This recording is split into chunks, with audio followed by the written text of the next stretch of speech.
السلام علیکم، good evening دوستو، کیسے ہیں آپ سب لوگ؟ تو دیکھیے ایگزام آپ کا قریب ہے اور میں امید کرتا ہوں کہ آپ نے بہت اچھے طریقے سے تیاری کی ہوگی اور آپ نے اپنی طرف سے پوری کوشش کی ہوگی کہ آپ اس بار اپنے امتحان میں کامیابی اور کامرانی حاصل کریں۔ اور میں اللہ تعالیٰ سے دعا گو ہوں، اللہ تعالیٰ سے گزارش کرتا ہوں، اللہ تعالیٰ سے دعا کرتا ہوں کہ اللہ رب العزت آپ سب کو کامیابی اور کامرانی عطا فرمائے۔ تو دیکھیے میں آپ کو یہ پیپر پین ایگزام کا ایک سیمپل پیپر لے کر آیا ہوں۔ یہ سیمپل پیپر جو ہے 2019 کا ہے، حصہ 5 سے اس کے سوالات ہم حل کریں گے۔ حصہ 5 کا مطلب ہے 121 سے 150 آپ کو سوال سولو کرنے ہیں۔ حصہ 4 اور حصہ 5 کے بارے میں نے ایک ویڈیو ڈالی تھی، وہ آپ اس کو دیکھ لیں اور آپ اس سے سمجھ جائیں گے کہ حصہ 4 اور حصہ 5 کا مطلب کیا ہے۔ تو آئیے شروع کرتے ہیں یہاں سے۔ ہدایات، نیچے دی ہوئی عبارت کو پڑھیے اور دیے گئے متبادل میں سے کسی ایک مناسب ترین متبادل کا انتخاب کیجیے۔ متبادل کا مطلب ہوتا ہے آپشن، متبادل کا مطلب ہوتا ہے آپشن۔ تو اب یہ جو عبارت ہے، یہ پیراگراف آپ کا دیا ہے، اس کو پڑھ لیتے ہیں۔ پیراگراف یہاں سے شروع ہوتا ہے: انسان اپنی جسمانی اور ذہنی محنت و مشقت کے بعد آرام کا طالب ہوتا ہے۔ اس کے لیے وہ یا تو کہیں تفریح کے لیے جانا پسند کرے گا یا پھر کوئی فلم وغیرہ دیکھے گا۔ ان کے علاوہ کچھ عادتیں بھی اپنا لیتا ہے، جیسے پان کھانا، سگریٹ، بیڑی، سگار پینا یا پھر شراب پینا۔ سگریٹ اور بیڑی وغیرہ تمباکو سے تیار کیے جاتے ہیں۔ تمباکو کے پتوں میں ایک مادہ نکوٹین ہوتا ہے جو کہ اعصابی نظام میں ہیجان پیدا کرتا ہے۔ سگریٹ، بیڑی اور سگار کے دھوئیں میں نکوٹین کے علاوہ کاربن مونو آکسائڈ گیس بھی پائی جاتی ہے۔ سگریٹ نوشی سے صرف دل کی بیماریاں ہی نہیں ہوتی بلکہ پھیپھڑوں کے لیے بھی یہ سب سے زیادہ نقصان دہ ہے۔ سگریٹ صرف اس کے پینے والے کے لیے نقصان دہ نہیں ہوتا بلکہ اطراف میں جو لوگ ہوتے ہیں ان کو بھی اتنا ہی نقصان پہنچتا ہے۔ تو سامعین، یہ جو پیراگراف ہے اس کو آپ کو غور سے پڑھنا ہے اور ایک ایک لفظ پر دھیان دینا ہے کہ کہاں پر کیا بات کہی گئی ہے اور کون سی بات کس طرح سے کہی گئی ہے۔ سوالات تو بہت آسان ہوتے ہیں لیکن آپ کو جو ہے پیراگراف اس وجہ سے دیا جاتا ہے تاکہ آپ جو ہے آپ کے اندر یہ صلاحیت پیدا ہو جائے کہ آپ کوئی بھی ایک پیراگراف اگر آپ سرسری طور پر پڑھتے ہیں تو اس سے کتنی چیزیں اخذ کرتے ہیں، کتنی چیزیں یاد کر لیتے ہیں، کتنی چیزیں اپنے ذہن میں ذہن نشیں کر لیتے ہیں۔ تو یہاں بھی پیراگراف دیا گیا ہے اور یہ 7-8 سوال پیراگراف سے ہیں۔ تو پیراگراف سے سوال یہاں سے شروع ہوتے ہیں اور یہ آپ کے صرف خالی دماغی ذہن حاضر ہے آپ کا یا نہیں ہے، یہ جانچنے کے لیے یہ پیراگراف کے سوالات دیے جاتے ہیں۔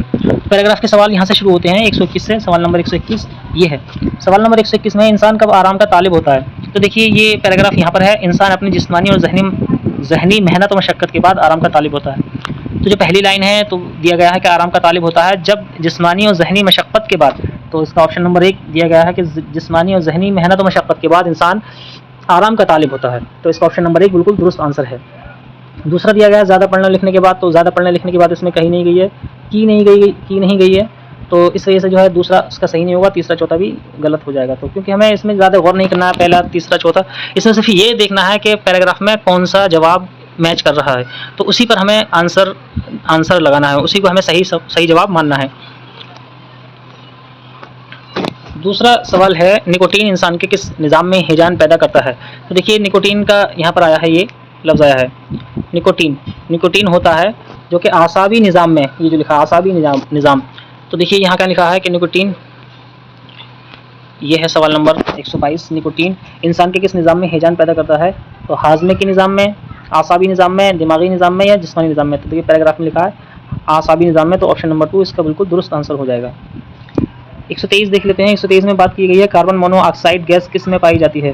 تو دیکھیے یہاں لکھا ہوا ہے کاربن مونو آکسائڈ گیس بھی پائی جاتی ہے، تو اس میں سگریٹ، بیڑی اور سگار کے دھوئیں میں، سگریٹ، بیڑی اور سگار کے دھوئیں میں، تو دیکھیے لکڑی اور برادے کے دھوئیں میں نہیں، حصہ بیڑی اور سگار کے دھوئیں میں۔ دیکھیے سگار تو لفظ آیا ہے لیکن حصہ بیڑی آ گیا، تو یہ حصہ بیڑی یہاں دھیان دینا آپ کو، کہیں ایسا نہ ہو آپ جلدی میں حصہ بیڑی والا آپشن لگایا ہے، بات اس میں مکمل نہیں کی گئی ہے۔ آپشن تیسرا دیکھیے کہ سگریٹ، بیڑی اور سگار کے دھوئیں میں، یہی بات کی گئی ہے یہاں پر کہ سگریٹ، بیڑی اور سگار کے دھوئیں میں نکوٹین کے علاوہ کاربن مونو آکسائڈ گیس بھی پائی جاتی ہے، اور یہی سوال پوچھا گیا ہے کہ کاربن مونو آکسائڈ گیس کس میں پائی جاتی ہے؟ بیڑی میں بھی پائی جاتی ہے، سگار کے دھوئیں میں پائی جاتی ہے، لیکن یہاں پر سگریٹ کی بات نہیں ہوئی، تو سگریٹ کے بعد آپشن نمبر 3 میں ہے، تو آپشن نمبر 3 اس کا صحیح آنسر ہے۔ اگلا سوال دیکھتے ہیں۔ اگلا سوال ہے ہمارا جسم کے کس حصے کے لیے سگریٹ نوشی سب سے زیادہ نقصان دہ ہے؟ تو دیکھیے یہ لکھا ہے صرف دل کی بیماریوں کے لیے نہیں، لکھا صرف دل کی بیماریوں کے لیے نقصان دائک نہیں تو بلکہ پھیپھڑوں کے لیے بھی سب سے زیادہ، تو پھیپھڑوں کے لیے دیکھیے آپشن نمبر 4 میں ہے، تو پھیپھڑوں کے لیے سب سے زیادہ نقصان دائک ہے، تو اس کا آپشن نمبر 4 درست آنسر ہے۔